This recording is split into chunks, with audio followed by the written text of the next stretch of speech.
Salvador Dali, il est un mot qui revient souvent sous la plume de vos biographes, que l'on retrouve dans maints articles de presse qui vous sont consacrés, c'est le mot paranoïaque.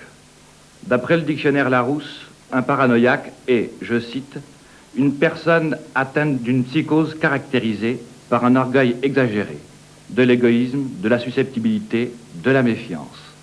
Vous sentez-vous concerné par cette définition? Le paranoïaque, c'est celui qui a la faculté de transposer et d'objectiver en dehors de lui son délire.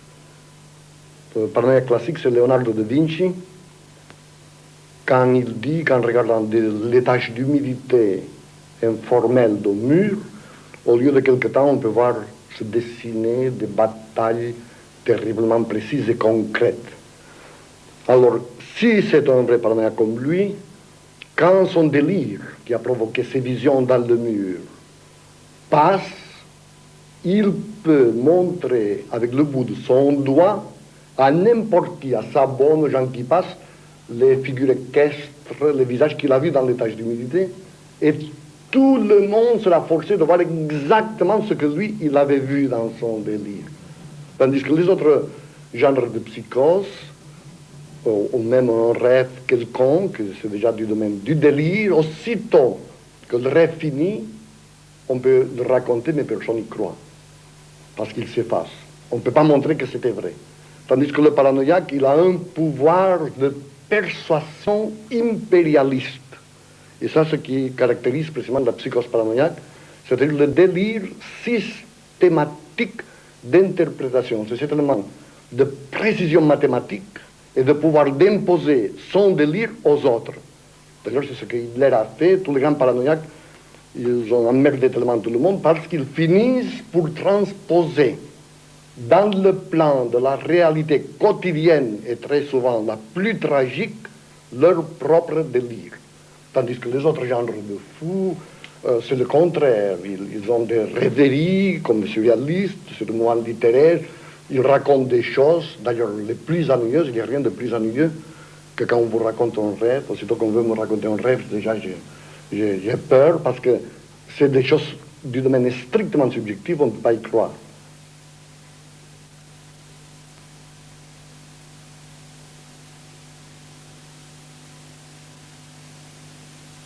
Vous vous définissez comme l'inventeur de la nouvelle mystique paranoïaque critique. Pouvez-vous nous préciser ce que vous entendez par là? La plupart des paranoïaques partent de l'idée délirante, par exemple, qu'on veut les empoisonner. Alors ils se concentrent autour des activités de ces êtres qu'ils croient hostiles dans ce qui se passe dans les cuisines. Alors ça, c'est le cas typique de que c'est la paranoïa. Le paranoïaque croit qu'on veut l'empoisonner, c'est une idée délirante. Ce n'est pas vrai qu'on veut l'empoisonner, que sa famille veut l'empoisonner, mais par ce processus obsessif, par ce délire constant d'interprétation de chacun des mouvements de ses familiers autour de la maison et autour de la cuisine, il découvre une quantité de sentiments hostiles, lesquels existent alors réellement dans sa famille, dont il découvre une quantité de sentiments que uniquement avec ce délire systématique d'interprétation, on est capable d'éclaircir. On ne veut pas l'empoisonner, mais il découvre sur sa famille des trésors de subtilité, de sentiments que cette famille a contre lui. Et alors là, naturellement, ça vient le côté mystique de la cuisine, parce que dernièrement, des jésuites qui ont venu me voir, ils m'ont demandé pourquoi je peignais des montres molles. Alors, aussitôt, j'ai répondu que je peignais des montres molles parce que j'étais mystique. Alors ils m'ont dit, mais quel rapport entre le mysticisme et les montres molles? Et j'ai répondu, parce que les montres molles sont comme du fromage, et surtout comme le camembert quand il est tout à fait à point, c'est-à-dire qu'il a la tendance de commencer à dégouliner. Et alors il dit, mais quel rapport entre le fromage et le mysticisme? Alors Dali a répondu une chose sublime. Il a dit, parce que Jésus, c'est du fromage. Alors là, il y a eu une certaine malaise de la part des jésuites, mais comme que je suis très jésuitique moi-même, je savais déjà que cette chose, c'était Saint Augustin qui l'avait dit avant Dali. Et alors je leur ai cité un psaume de la Bible dans lequel on parle de Jésus en le comparant à une montagne. C'est très long, mais ça commence en disant Montus coagulatus, montus fermentatus, montus... Enfin, c'est une série de montagnes, toutes lesquelles ils ont les attributs et les vertus caractérisées et ammoniacales du fromage. Et rien d'autre que Saint Augustin, il dit, il écrit textuellement que ce passage, il faut l'interpréter que Jésus, ce n'est pas une montagne de fromage, mais c'est de montagnes et de montagnes de fromage. Alors, un des frères, un des jésuites m'a dit, je crois que dans ça, il y a quelque chose de vrai, parce que je me souviens de ce passage de Montus coagulatus, mais je ne me souviens pas de la citation de Saint Augustin. Et au bout de 3 jours, j'ai reçu une lettre en disant, vous aviez tout à fait raison. Il m'a envoyé la citation exacte de Saint Augustin, que moi-même, je ne connaissais pas très bien. Et naturellement, si ça aurait été Dali tout seul qui aurait dit que Jésus c'était du fromage, ça n'aurait pas marché du tout. Mais si c'est Saint Augustin, alors tout le monde est forcé de dire que quand même c'est pas aussi fou, ni aussi paranoïaque que ça. Entre parenthèses, Saint Augustin c'était un grand paranoïaque, comme tous les mystiques. Parce qu'ils font valoir, le mystique c'est celui qui, au détriment de tout ce qui l'entoure, il systématise une seule et unique idée obsédante, l'idée de Dieu.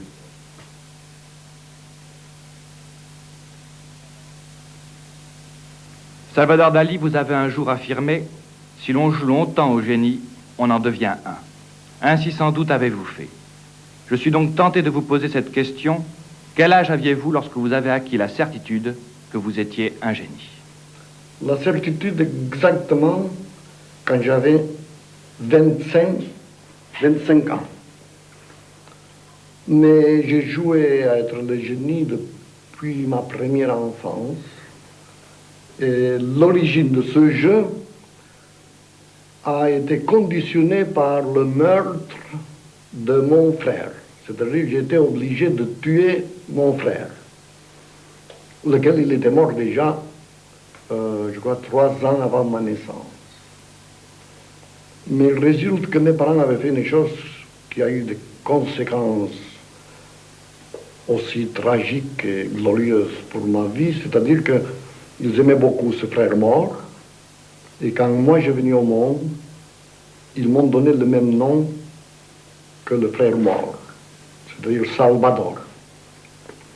Alors j'ai vécu, et ça, je dois dire que ça c'est la découverte du psychiatre Pierre Rumaguera, qui publie un livre juste en ce moment sur ce sujet. Et il a travaillé peut-être 7 ans pour savoir si j'étais fou ou pas. Maintenant, il est arrivé à la conclusion que je suis un des cerveaux le mieux organisé qu'il a jamais traité. Et lui, il a découvert cette espèce de complexe qui est grandiose et qu'on peut appeler déjà maintenant celui des dioscures. Maintenant, je vais l'expliquer rapidement. J'ai vécu toute mon enfance et toute mon adolescence avec l'idée que je formais part de mon frère mort. C'est-à-dire que je portais dans mon corps et dans mon âme le cadavre agrippé de ce frère mort, parce que mes parents parlaient constamment de cet autre Salvador à propos de moi, en disant il ne faut pas que ça arrive comme Salvador qui était enrhumé, il faut le mettre cache-nez. Enfin, j'étais tout le temps qu'on parlait de moi, on parlait de l'autre. Alors, pour me séparer de cet autre frère mort, j'étais obligé justement à jouer au génie dans le sens d'affirmer toutes les minutes que moi je n'étais pas de l'autre, que moi je n'étais pas mort, et alors j'étais forcé de commettre et de perpétrer tous ces genres d'excentricité, que c'est le côté loufoque que les gens croient voir dans Dali, et que justement c'est le côté le plus tragique de mon existence, puisque toutes les semaines, j'ai dû affirmer pour m'en convaincre moi-même que je n'étais pas l'autre, que moi j'étais le frère vivant.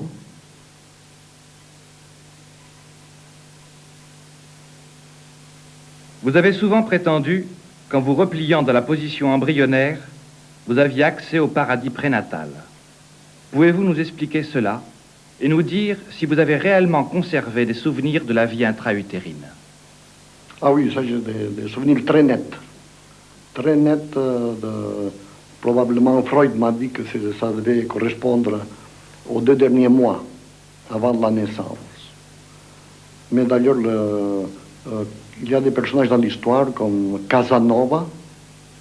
Dans ses mémoires, il prétend aussi se souvenir de la vie intra-utérine.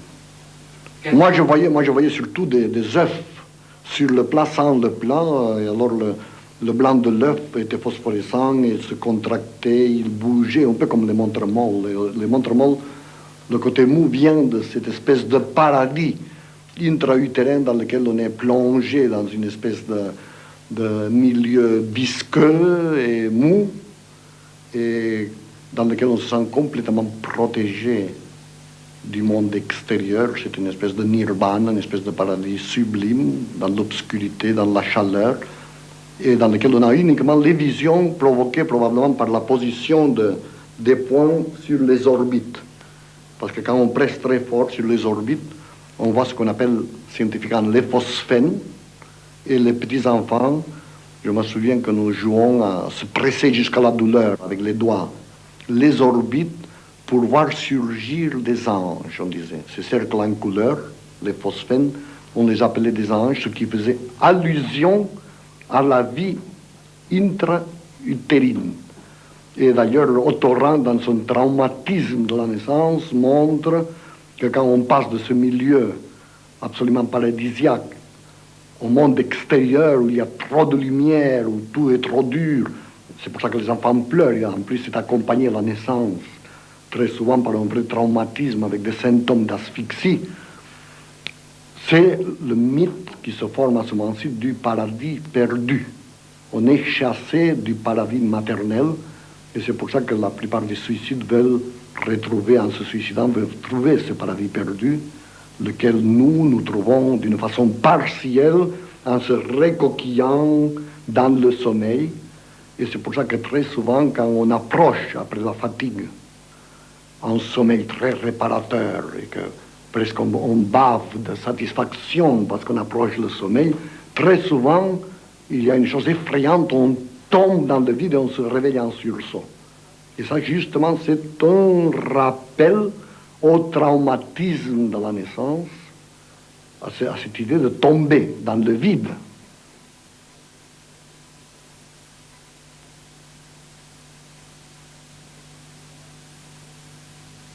Nous savons que sans vous choquer et sans risquer de vous déplaire, nous pouvons aborder avec vous un sujet qui appartient au domaine de votre vie privée. Gala. Gala, autrement dit Madame Salvador Dali.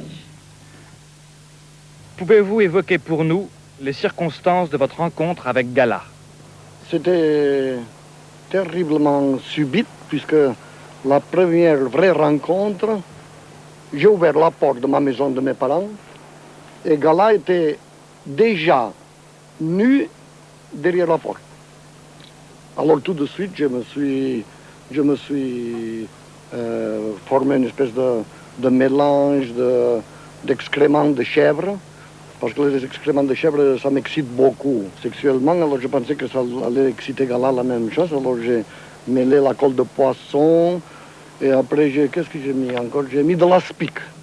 Un aspic qui était d'ailleurs très décomposé, alors le tout puait d'une façon invraisemblable. Et j'ai commencé la séduction, qui a très bien marché. Enfin, c'est question en question d'une semaine, elle était amoureuse de moi. Vous prétendez que l'expérience la plus passionnante de votre vie fut votre rencontre avec Gala. Pouvez-vous nous expliquer pourquoi? Je n'ai jamais, dans ma vie, fait l'amour avec quelqu'un d'autre que Gala. Alors quand je dis ça, surtout à des hommes et tout ça, ils pensent que c'est une espèce d'exhibitionnisme tout à fait à l'envers, de prétendre ça, mais c'est vrai, je suis très catholique et je considère qu'il faut faire l'amour uniquement avec la femme légitime. Et d'ailleurs, maintenant j'ai une grande préoccupation parce que dans 2 ans, me remarier avec Gala. Et d'après l'Église catholique, d'après ce qu'il m'a dit cet évêque et d'autres autorités ecclésiastiques, le nouveau rite copte est tout à fait ce qui me plaît le plus. Alors j'annonce que dans 2 ans, je me marie de nouveau par Gala, par le rite copte. Et cette chose est très importante parce que, en même temps, ça va, cette espèce de pureté avec Gala, ça va avec une espèce de fidélité aussi qu'on pourrait appeler homosexuelle, parce que je raconte aussi, de même que je raconte que j'ai jamais fait l'amour qu'avec Gala, je raconte toujours que Federico García Lorca, qui est le plus grand poète de notre temps, et lui il était homosexuel, il était très amoureux de moi, il avait même essayé, mais ça n'a pas marché, parce que moi, pour des raisons plutôt mécaniques, ça n'a pas marché. Mais alors j'ai resté quand même fidèle aussi à l'amour qui s'est transformé dans une espèce d'amour néoplatonicien après, avec García Lorca, lequel a fait la fameuse Oda à Salvador Dali. Alors je crois que vous êtes bien servi, c'est-à-dire d'un côté cette espèce de chasteté totale avec les autres femmes, puisque l'unique femme c'est Gala, et après cette espèce d'amour néoplatonicien avec Federico García Lorca, qui plane d'ailleurs sur le ciel de Porligat.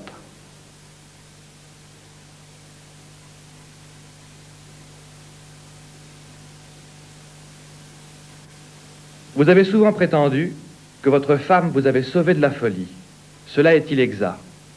Oui, tout à fait, parce que là, c'était le moment où je peignais le spectre du sexapile, et j'étais persécuté par une espèce de complexe d'impuissance.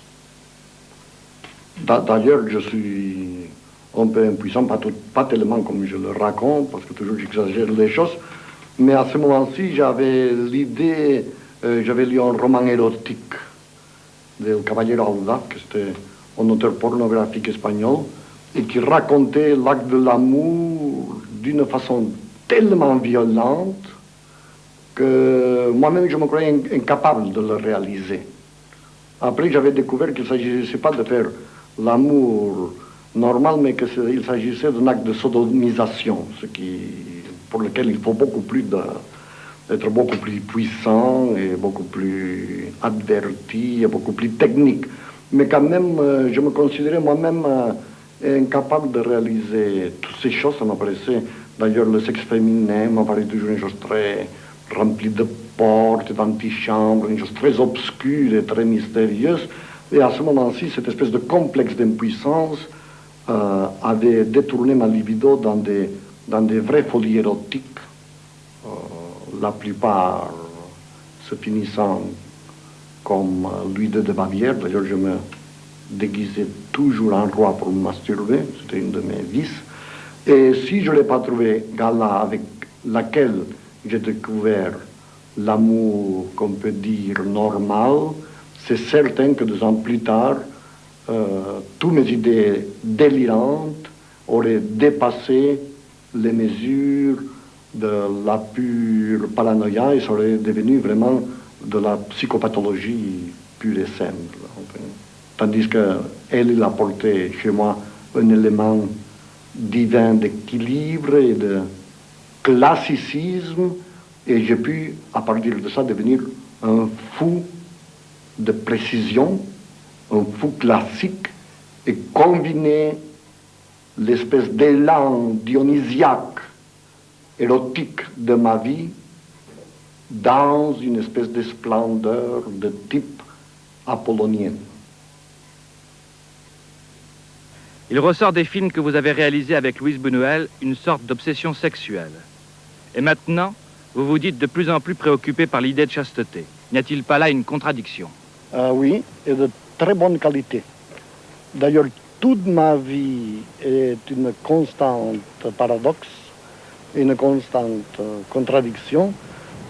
Et justement, le plus grand philosophe moderne vient d'écrire la logique de la contradiction, c'est M. Stéphane Lupescu.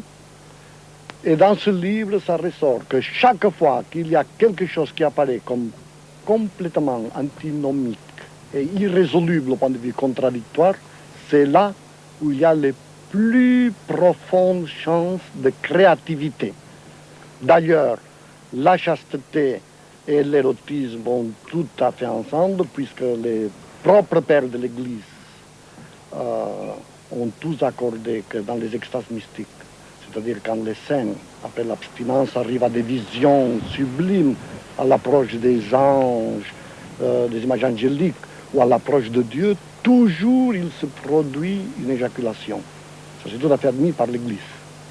En même temps, la grande contradiction symbolique de la corne, de la licorne, qui est elle-même la corne du rhinocéros, elle représente dans les rêves une espèce de complexe aigu phallique, et en même temps, dans des tapisseries de la licorne, dans le Moyen-Âge, il représente exactement le symbole de la chasteté.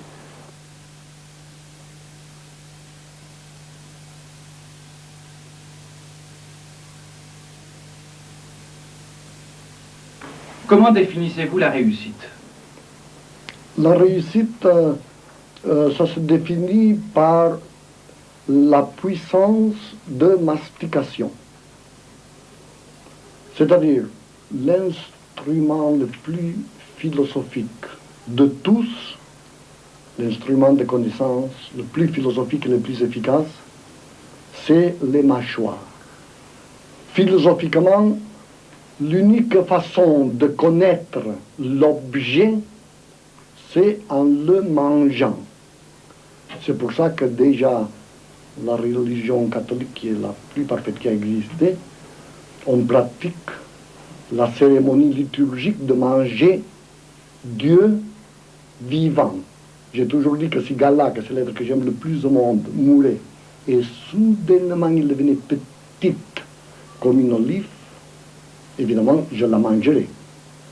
Jamais je l'enterrerai, je la mangerai. À ce propos, j'ai un souvenir exemplaire d'un étudiant de philosophie qui vivait avec Luis Buñuel et García Lorca et moi à la résidence d'étudiants de Madrid, et lequel mangea un armoire à glace, tout complet. C'était pas une armoire à glace très, très grande, mais c'était une armoire à glace quand même qu'il avait presque 1 mètre de hauteur. Et il l'a divisé mathématiquement par les petits cubes, et ça durait 2 ans. Et tous les jours, il pilait le bois, et avec la purée de pommes de terre, au petit déjeuner, il mangeait un peu de son miroir à glace, enfin de son armoire à glace. Je parlais du miroir parce que aussi, quand il est arrivé au miroir, aussi, il a fait la même opération, il a pilé, et 3 fois par jour, et parfois le dimanche, il en prenait un peu plus. Enfin, au bout de 2 ans, tout l'armoire à glace avait passé à travers de ses viscères, de sa pure biologie. Ce garçon est venu plus tard, comme c'était à prévoir, mais quand même, la leçon de philosophie, dans le sens de la réussite, était totale. Parce que d'une façon impérialiste, l'unique façon de réussir, c'est de manger ce qu'on veut posséder. Et en ce moment, vous le voyez, je suis en train de dévorer la télévision en personne.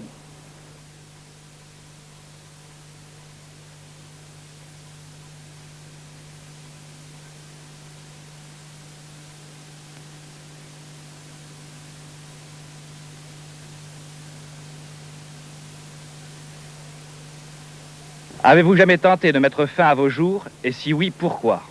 Jamais, jamais, jamais l'excès de publicité, ni l'excès de succès, ni l'excès d'argent, ni l'excès de popularité m'a conduit même un petit soupçon à l'envie de me suicider.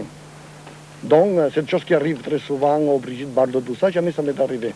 Au contraire, qu'en plus de tout ça il y a, tant mieux.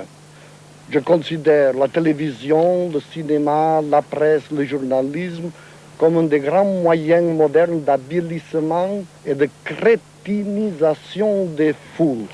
Mais j'adore les utiliser parce que, au point de vue pratique, après il n'y a plus de gens qui courent après Dali et les tableaux se vendent plus cher. Alors puisque ça existe, ça serait complètement idiot de ne pas en profiter, c'est tout. Mais non, en plus je dois dire une chose parce qu'il y a des gens qui pensent que j'aime tellement l'argent parce que je vais faire des choses de bienfaisance ou je vais employer l'argent d'une façon plus ou moins chrétienne et pas du tout parce que à mesure que j'aime l'argent, je deviens de plus en plus avare. C'est-à-dire mon complexe anal se rétrécit et vraiment j'aime l'argent juste pour l'idée d'avoir la banque qui se remplit tous les jours de plus d'argent, mais pas pour en faire rien. Juste pour l'idée de la puissance, l'idée symbolique, l'idée pure de l'argent pour l'argent.